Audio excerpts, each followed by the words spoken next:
Good morning. Good morning to those here in the sanctuary and those online. I am Laura Shennum, Minister of Congregational Life here at UUSF. I am joined on the chancel today by our talented worship associate, Sam King. I am also assisted by Alicia Cover, our amazing religious education coordinator up here in the front, and Arson Bacon-Bratton, one of our amazing teen assistant teachers up here in the front as well.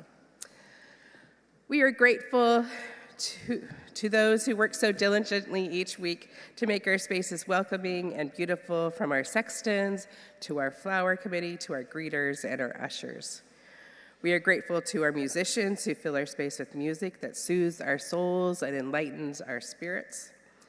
In addition, we have a presence online that is nurtured by our sound and camera crew, as well as the person who monitors the chat. This morning, our children are with us in the sanctuary, the very few children that are here, and there are extra busy hand activities in the back for those who need them, of any age, of any age. We have so much to be grateful for each Sunday we gather. If you are new and joining us today, I hope you grabbed an order of service on your way in. It has valuable information about our service today, as well as ways to connect with the community. There are questions in the back that answer some of those simple ideas that you might be carrying with you into this space. If you have additional questions, feel free to ask somebody with an official name tag, and they can either answer them or direct you to a person who can. We also have yellow connection forms that you can find in the pews or out in the gallery that connect you to our online newsletters, whether it be our Flame, our Explorer, or our Dynamite. Our Flame is a general newsletter, our Explorer is our family newsletter, and our Dynamite is our 20s and 30s newsletter. We do have someone monitoring the chat today, so if you have any questions there, then please feel free to drop them in, and they'll be able to answer them. Today is our annual holiday pageant, where we take the time to honor many of the holidays celebrated this time of year. Last Sunday, we focused the whole service on winter solstice. This Sunday, we will honor Hanukkah, Christmas, and Kwanzaa through stories that we act out together. Yes, I said act out together. I hope you have your acting shoes on and those spirits ready to go. We do this because as Unitarian Universalists, we lean into a community of pluralism, meaning we are a community that can hold many beliefs. We have families who celebrate each of these traditions, and we take time to bring the stories into our sacred space. The beauty of pluralism is the ability to learn more about each other and what is important to us. Now, in the spirit of sacred playfulness, I invite you to bring the fullness of your heart to this hour, this time of gathering. May this time we spend together this morning re-energize us for the week ahead and what it calls us to do. Let us enter into a time of worship, a time set aside to honor the worth of this community and this faith and what they bring into our lives. Welcome.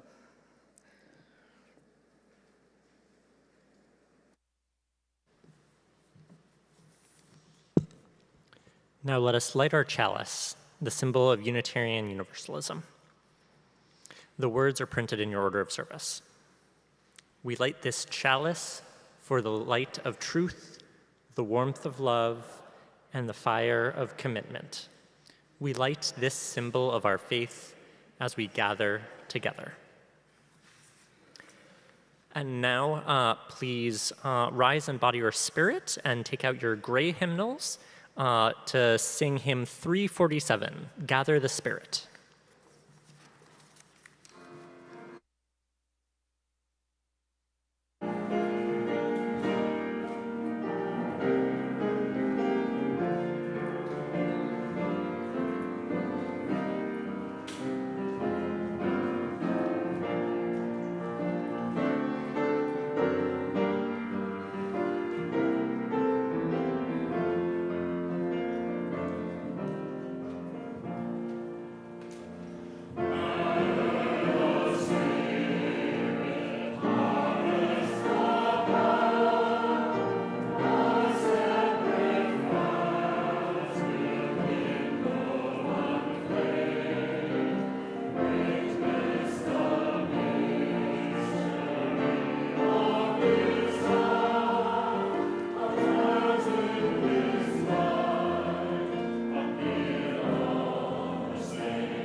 Microphone?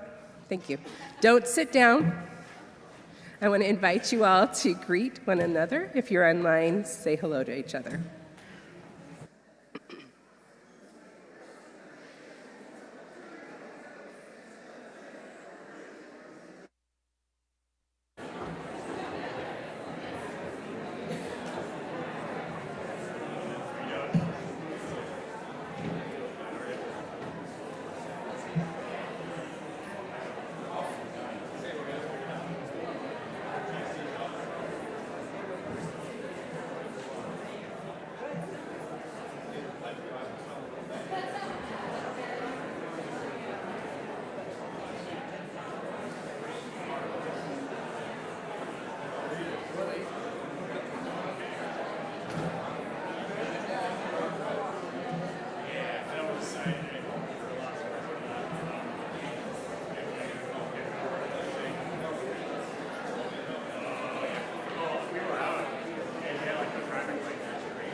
Let us come back together.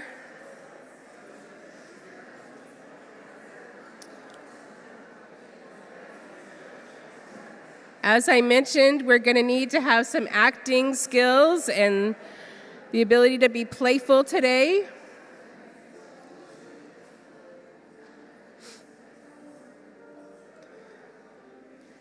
We're now ready for our first story, and I do want to make a note that all our stories have been adapted today to fit into our time and into our pageant. So just so you know that. Our first story will bring to life the candles in the menorah at Hanukkah. Hanukkah is celebrated by Jewish people, and this year it started on the evening of December 14th, and it will end tomorrow evening. The characters I will need, listen to all of them, and then you can decide which one you want to embrace, what spirit is calling you. A white candle, a yellow candle, a red candle, a light blue candle, a dark blue candle, a green candle, a gold candle, a light purple candle, and a purple candle. All right, who wants to be a white candle? Nobody? Okay. Danny, thank you. Yellow candle. All right, come on up. You have to grab your prop down here. I forgot to mention that, I'm sorry. Red candle. Okay, Lawrence, come on up. Light blue candle. Who's going to be the light blue? Okay, thank you, come on up. Dark blue candle. Okay, thank you, Kelly. Green candle. Which one is, okay, lovely, thank you. Gold candle. All right. Oh, I'm sorry, right here? Gold candle? Okay, come on up. Light purple candle. Julia, you're gonna be light purple? And a dark purple candle. All right. Okay. I want all but the white candle to go stand by the Christmas tree.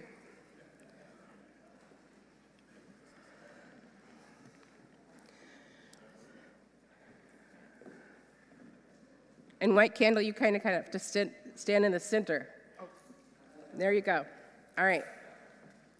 Now, something that is important for the candles to know. Thank you. Something for the candles to know. You can see that their flames are kind of floppy. They're not necessarily sticking up. When you are told you are lit, you need to hold your flame up, okay? All right? Okay, all right. Sam? As the sun began to set on the first day of Hanukkah, a white candle stood proud and tall. This candle's name was Shamash, and it had an important job. Shamash was the leader of the candles and provided guidance to all the other candles who helped tell the story of Hanukkah. Each evening, Shamash would light the candles and encourage them to tell their part of the story. And whenever Shamash was lit, he yelled, "Happy Hanukkah." You're lit. On the first night, Shamash lit the yellow candle, who got to start the story of Hanukkah. She shared long, long ago in 164 BC, a brave group of Jewish warriors called the Maccabees defeated the Syrian Greeks to win back their temple. Once they had it back, they rededicated it and were able to have a place to worship once again. On the next night, Shamash lit the red candle, which continued the story. They said, when the Maccabees first went inside the temple, they found only a small jar of oil that they could use to light the menorah. They knew the oil would only last for one day, but they lit it anyway. But then a miracle happened. The oil continued to burn for 8 days, the exact amount of time needed to prepare more. And that is why Hanukkah is celebrated for 8 days. On the third night, Shamash lit the light blue candle. She shared, the Maccabees won many important battles against the Greeks. Even though the journey was long and difficult, they never gave up, and in the end, they won. On the fourth night, Shamash lit the dark blue candle. He told about how the Jewish people were proud of their heritage and their traditions. The stories of their faith are very important to them. On the fifth night, Shamash lit the green candle, who shared about some of the food traditions during Hanukkah. One of the best things about Hanukkah are the delicious foods that are prepared. 2 traditional foods are sufganiyot and latkes. Sufganiyot are deep-fried donuts that are filled with jelly, and latkes are potato pancakes that are fried until they're crispy and golden. On the sixth night, Shamash lit the gold candle, who talked about the fun games played during Hanukkah. He said it's important to have fun. Gift-giving, singing songs, and playing dreidel makes the holiday extra special. On the seventh night, Shamash lit the light purple candle. They explained for the first half hour after we're lit, something very special happens. It's a time when we all take a break from our usual busy tasks and we rest from our work. The other candles all got quiet for a moment. Finally, on the eighth night, Shamash lit the purple candle. She explained the importance of prayer during Hanukkah. During Hanukkah, we add 2 special prayers to our daily routine. One of these is called Hallel, which is a happy song of thanksgiving, and we say this prayer in the morning, and it helps us feel joyful throughout the day. The other special prayer is called Al Hanishim. This prayer helps us remember all of the amazing things that God has done for us. These prayers help us connect even more deeply with our faith and feel the joy of Hanukkah. Once all the candles were lit, they stood tall and proud of the story that they told. They shone brightly to celebrate the season. Thank you to our candles. Let's give them a round of applause.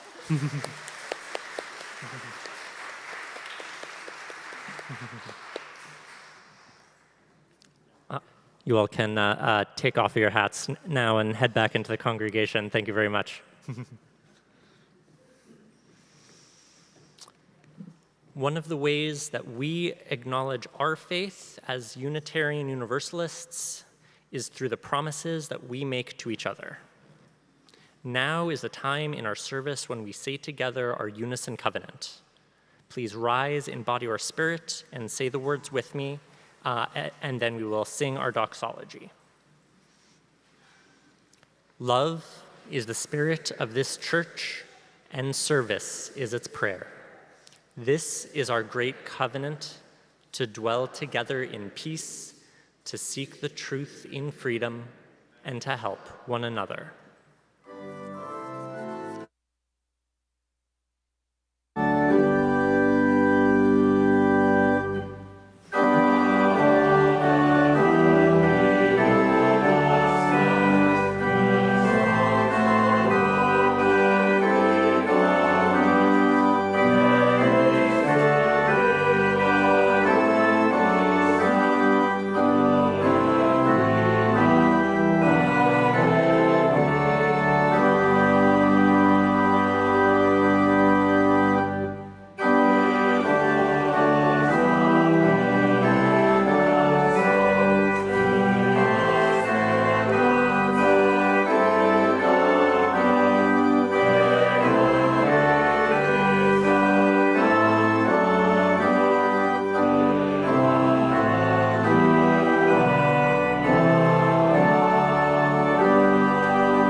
Please be seated.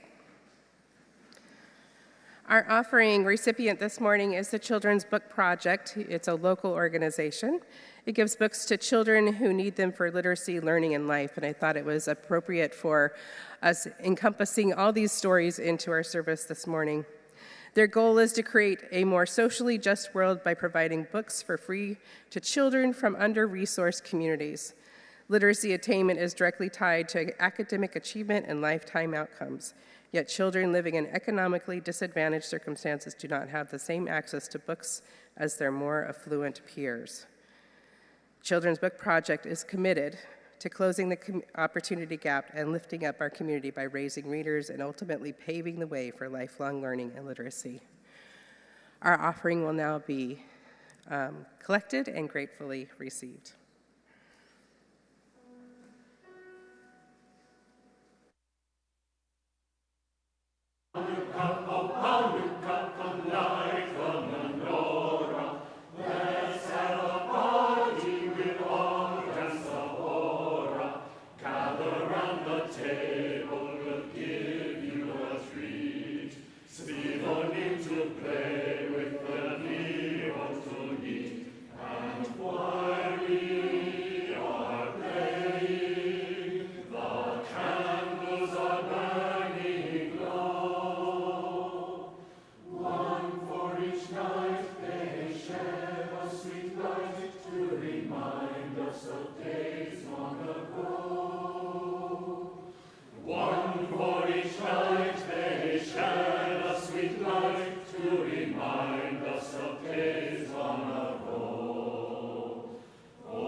When our children are in worship with us, I like to bring some of the centering exercises they do in their classroom. Today, we're going to use our hands and the mantra, I am here now. I'm going to show you how to do it, and then we'll do it a few times together, okay? So we'll put our hand out, and we'll go, I am here now. All right? So let's do that 5 times to really ground us, okay? I am here now. I am here now. I am here now. 2 more times. I am here now. I am here now.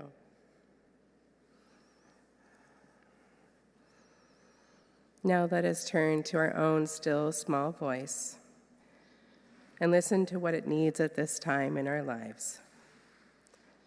This is also a time to honor the memory of a loved one who you may have lost or whose presence is felt deeply right now. We invite you to stand or place your hand on your heart as a silent witness to that loss. This world doesn't always make space to acknowledge and hold these losses, but they are so present to us.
Our next story is about a little girl who wants to be an angel in the Christmas pageant, but ends up playing a very different part.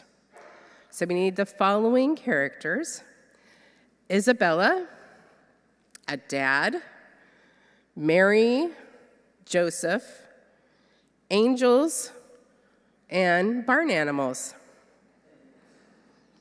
Who wants to be Isabella?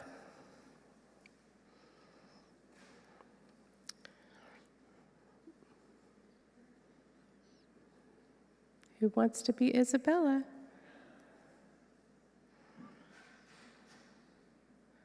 Okay, lovely, thank you. Come on up. And I'm just going to have you stand up here. Who wants to be the dad? Oh, wonderful. You've got a hat to wear. Who would like to be Mary? Anyone want to be Mary?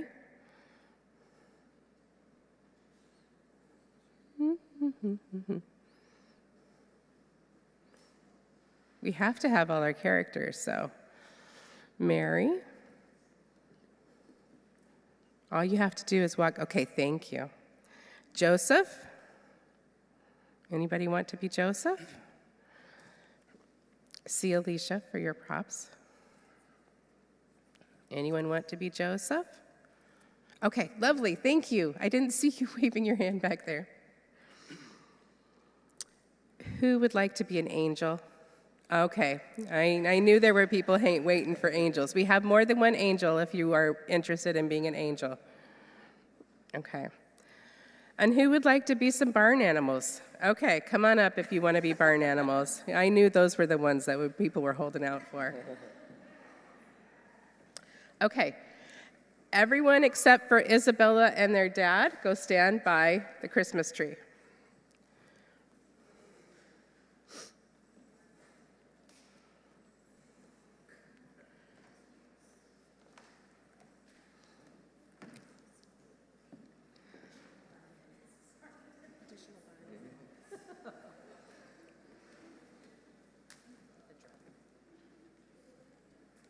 Yeah. Wait over by the tree over there. We need the baby in the manger too.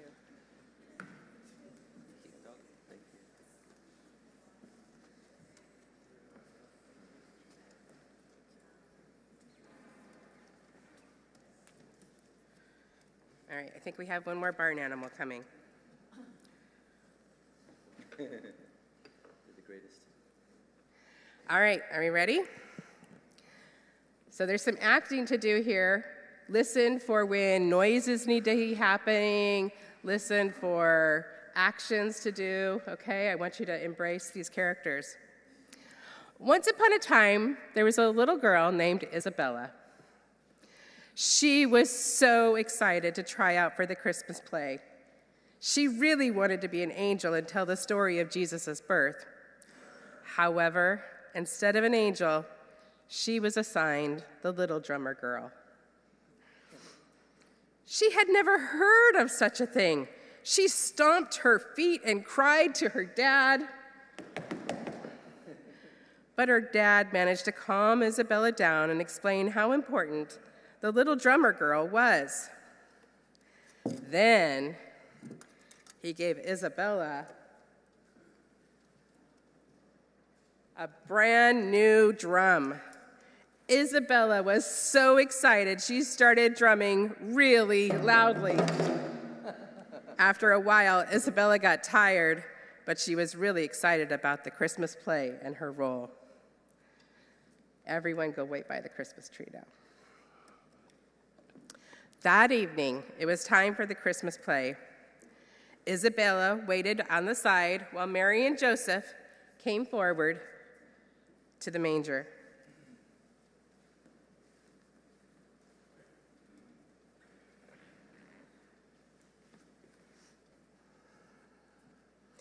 Then the angels came forward singing. Can you sing a little bit? Just ooh. There we go. Okay. And the barn animals came forward, saying their noises.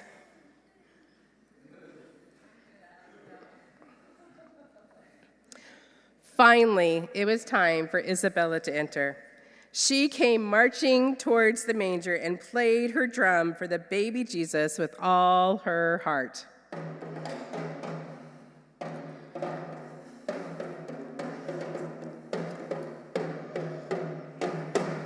Everyone cheered.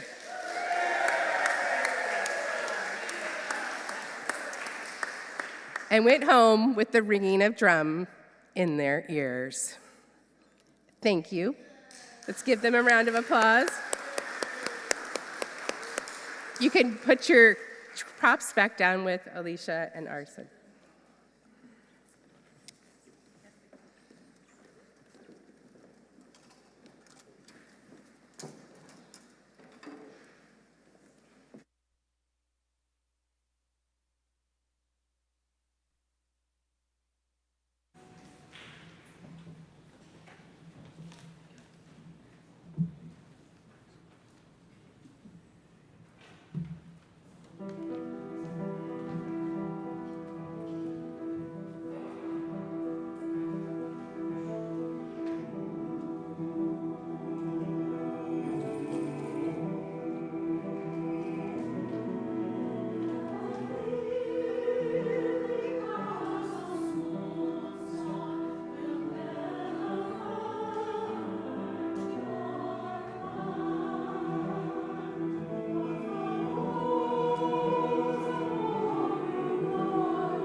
Our final story celebrates Kwanzaa, which is honored from December 26th through January 1st every year. It is a celebration of African American culture. So for this story, we're going to set an altar and light some candles. So I need somebody to hold a poster. I need a few people to set the altar.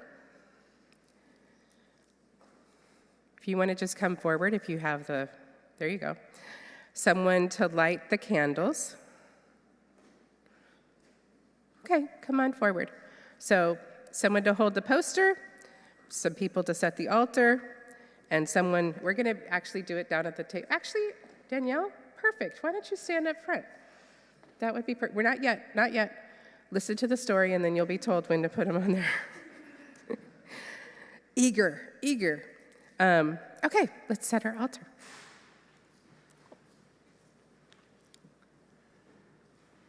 This story is "'Twas the Night Before Kwanzaa, a Black American Holiday."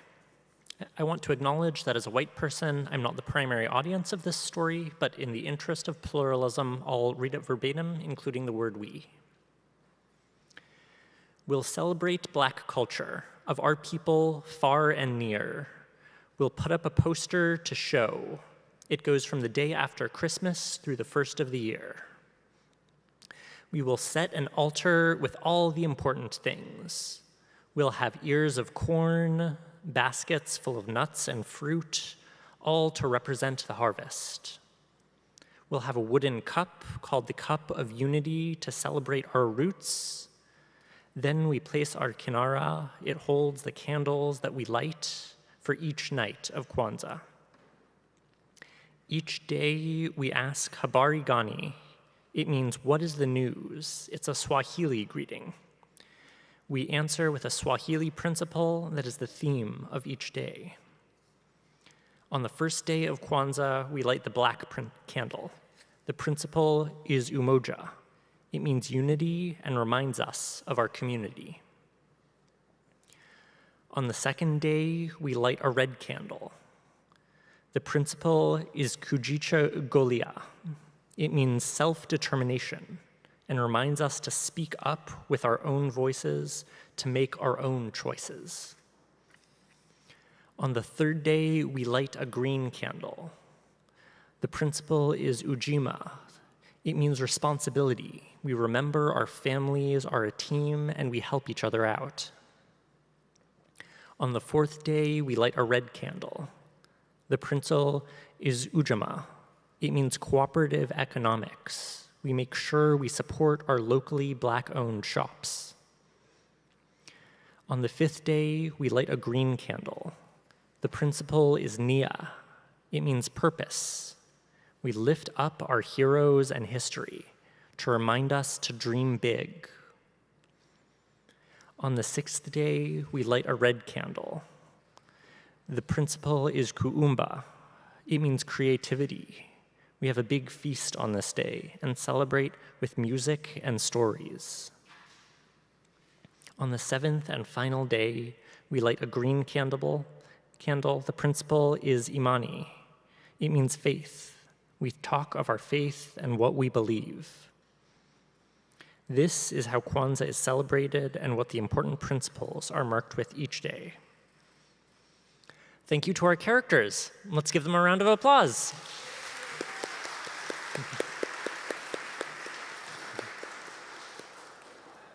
Sam. So we tell these stories every year to help, again, bring us together as a community. We do have families that celebrate all of these traditions in our church, and so we honor them and bring their sacred stories again into our service. And this is how we embrace pluralism as Unitarian Universalism. So now, why don't we rise for our final hymn, number 147, which is the only Kwanzaa hymn in our hymnal. I just want to say that. When all the peoples of this earth rise in body or spirit.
We have completed our time of formal worship. We've celebrated diverse traditions and rekindled our hope. Now it is time to greet each other in community. I'm Galen Workman, moderator of the Board of Trustees. There are many excellent events scheduled this week, a lot of them, and I hope you will decide which to enjoy by reading about them in the order of service or in the electronic newsletter, The Flame. I would especially like to invite you to Monday evening's Caroling for a Cause celebration right here in the sanctuary. Our organist, Reiko Odo Lane, our choir will be joined with the Golden Gate Symphony in chorus, the Mistletoe Carolers, the Golden Gate Boys Choir and bell ringers, and more and more and more. Then on Wednesday, you're invited to our Christmas Eve 4:45 candlelight service. For my family, the service is the traditional start of truly relaxing and truly feeling the holiday. So please join us. And at this time of the year, many of us are celebrating a poor migrant family welcoming a newborn. And I invite you to consider making a donation that reflects the spirit of the season and our Unitarian Universalist values. As shared in this week's Flame, the Defending Our Rights Fund Committee has seen common themes from those seeking help this year. Families torn apart, parents missing, deportations, fear. In response, our Defending Our Rights Fund has supplied emergency aid for food, transportation, and housing money in crisis situations. This week's Flame told of a recent situation where our fund kept a woman and child from being evicted. But the first gift of the fund is the one that still moves me. One member of our society was standing vigil at the ICE headquarters in San Francisco and monitoring the legal proceedings when he discovered that a woman there was from Sonoma with her young child. Her husband worked 2 jobs and was detained by ICE that morning in the parking lot of their apartment when he got in his car going to one job with coffee in his hand. She was bringing him clothes to wear while in detention and to find out what the next steps were. She didn't drive and had used the money she had to come to San Francisco by taxi to the immigration building. Our Defending Our Rights Fund's first gift was money for the taxi so the woman and her daughter could return home. In the following months, the Defending Our Rights Fund has received many, many, many urgent requests, and they would appreciate your help so it can continue to give out small emergency grants. Please visit their table in the gallery this morning or use the online donation form to help. It's needed. Another Unitarian Universalist San Francisco action you're invited to support is the Support Our Neighbors initiative, which is collecting non-perishable foods and clothing. The gifts you bring to the bins in the Martin Luther King Room will be given to the population of our city that has been targeted for unprecedented attacks in many forms, making daily life extremely difficult and unbelievably disruptive, so that many of our friends and our neighbors are too afraid to leave their homes, even to buy or collect the basics like food and clothing. So please look at bring what you have at home and bring it to the Martin Luther King Room if you can. This is truly the season to help families. And now, in the spirit of giving and in community, let us meet together in the social hour in the King Rooms. Thank you.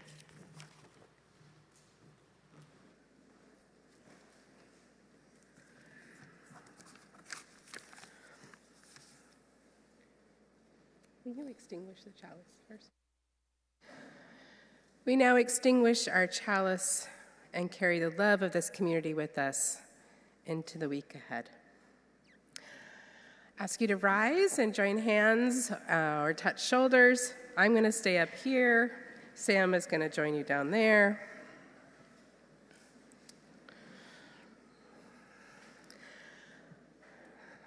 Let us keep in our hearts the hope each of these stories brought to life today.